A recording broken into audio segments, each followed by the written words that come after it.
వివాహం అనేది నిజంగానే మంచిదండి. పెళ్ళిళ్ళు కాని వాళ్ళు ఇంకా పెళ్ళిళ్ళ కోసం పాపం చాలా ఇదిగా ఉన్నారు. మీరేమనుకోకండి. పెళ్ళిళ్ళు మీకు ఎంతో అదృష్టం ఉంటే ఆ పెళ్ళిళ్ళు చేశాడు భగవంతుడు. ఆ పెళ్ళిళ్ళనేవి దేవుడు కావాలనే కొన్ని అగాధాలని సృష్టిస్తాడండి. అంటే వీళ్ళకి సహనం ఉందా? ఈ బంధాన్ని అంటే అన్యోన్యమైన బంధంగా మార్చుకునే శక్తి సామర్థ్యాలు అండ్ అనుకువ సహనం వీళ్ళకు ఉన్నాయా అని టెస్టులు పెడతాడు భగవంతుడు. నాకు యూనివర్స్ ద్వారా తెలిసినవి అవే అన్నమాట. ఆ టెస్టుల్లో పాస్ అవుతే మీ జంట, నిజంగా చెప్తున్నాను, మీ జంట ఇంకో 10 మందికి ఆదర్శవంతంగా మారుతుంది. అందుకోసమే గొడవలు అనేవి సహజం.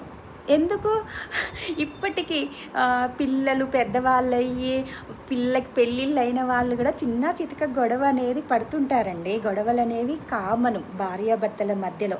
ఎందుకు మా అమ్మమ్మ గారు కూడా అంటుంటారు, నేను తాతయ్య ఇప్పటికీ చిన్న చిన్న గొడవలు పడుతుంటామే అని చెప్తుంటారు. కానీ ఆ జంటని మనం ఆదర్శవంతంగా తీసుకుంటాం కదా. నాకు 70-80 ఏళ్ళ ఏజ్ వాళ్ళు మనకి ఇప్పుడు కనిపిస్తుంటే ఎంత ముచ్చటగా ఉన్నారు వీళ్ళు ఈ ఏజ్లో కూడా అనిపిస్తుంది. ఎందుకు అనిపిస్తుంది?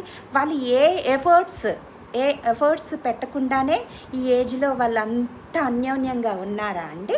మనకి వాళ్ళకి ఇప్పుడు ఉండే వాళ్ళకి కొంతమందికి సహనం లేక ఈగోలు, తొక్క తోలు, ఆస్తులు, నమ్మకాలు, అపనమ్మకాలు ఇవన్నీ ఉండటం వల్ల మీకు గొడవలు వస్తున్నాయి. కానీ కొంచెము మీరు మంచిగా సహనంతో ఆలోచించి మీ బంధాన్ని వీలైతేనండి, నేను మీకు మంచి చెప్పాలనుకుంటున్నా, అది మీరు తీసుకుంటారా తీసుకోరా అనేది పక్కన పెట్టండి. అయితే వీలైతే కలిసి బ్రతకడానికి సహనంతో ఆలోచించి నిర్ణయాలు తీసుకోండి. ఆవేశంలో నిర్ణయాలు తీసుకోకండి, సరేనా? ఆవేశంలో తీసుకొని నిర్ణయాలు తర్వాత అయ్యో అనుకుంటే మనకి రాదండి, సరేనా? అనుకువతోని ఆలోచనతోని టైం తీసుకొని నిర్ణయాలు తీసుకోండి. ముఖ్యంగా పిల్లలు ఉండేవాళ్ళండి, పిల్లలున్న వాళ్ళు అంటే విడాకులు తీసుకోవాలి అనుకుంటున్నారు కదా. కొంతమందికి ఇష్టమే ఉండొచ్చు, కానీ నాకెందుకో బాధ అనిపించింది. పిల్లలున్నా కూడా విడాకులు తీసుకోవాలనుకుంటున్నారు కదా. ప్లీజ్ అండి, కలిసి బ్రతకండి. పిల్లల కోసం మీరు కలిసి బ్రతకండి. ఎందుకంటే పిల్లల భవిష్యత్తు బాగుంటుంది కదా. రేపటి రోజున మీ పిల్లలు మీ గురించి అమ్మ అన్ని కష్టాలు పడ్డా, నాన్న అన్ని కష్టాలు పడ్డా మా కోసం కలిసి